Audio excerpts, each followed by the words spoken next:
We all have different phases in life, don't we? We do different kind of things which we may or may not regret later. One of those phases of my life is how I got into reading. I was 9 years old when this craze for exploring a world different from mine stirred up my life.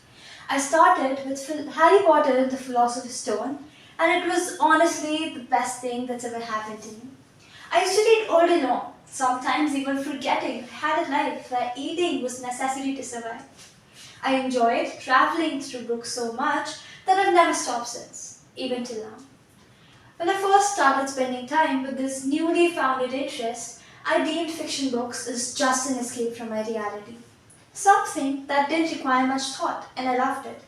I used to sit on one corner of my bed and wonder which character I would like to be, and if I would have ever taken different decisions than them. But over the years, the interest has evolved to something deeper than what it initially was.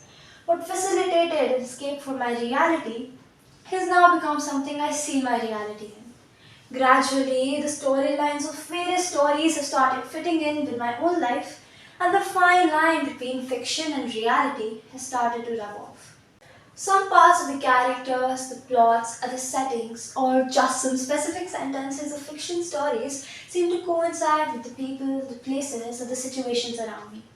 A person I read about in a book characterized as a beautiful girl with straight hair that falls to her shoulders, round eyes that would make you want to drown, a smile that would melt your heart, and a jawline with a childlike personality forms the image of my best friend in my head, as if the author was writing a detailed description of her. That is what I'm talking about when I say that the fine line between fiction and reality is becoming fluid. But it's not just limited to that. As I continued reading, I started to look for ideas hidden behind the simplest of sentences. Does this signify something deeper than what it seems? That was when I realized that other than the minute parts of an individual's life, fiction books often tend to show the bigger picture as well. They signify various social issues such as discrimination, poverty, or bullying in an understandable and engaging manner. For instance, a certain book may show how people have to abide by societal expectations which restricts them from following or doing what they actually want to do in terms of love or career choices. It may show how the society is driven by superior forces and the succeeding consequences of the same.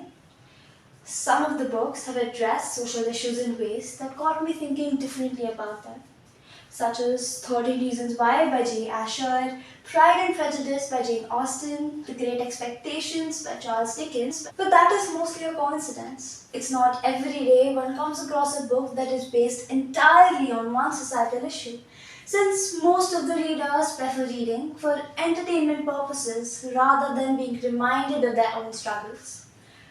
But reading and writing is not just an endeavor to seek pleasure, but also to express our own and understand others' ideas and beliefs.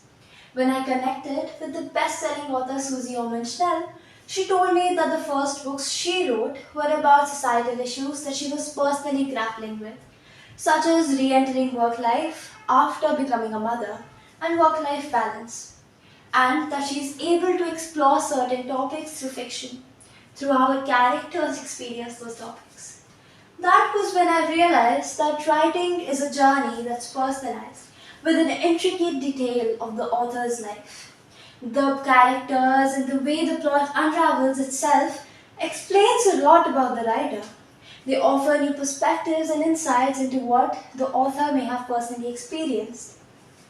They show an alternate way of life, and sometimes even the readers ponder upon their own life decisions. With that, it is safe to say that the fiction we read may not completely be fiction.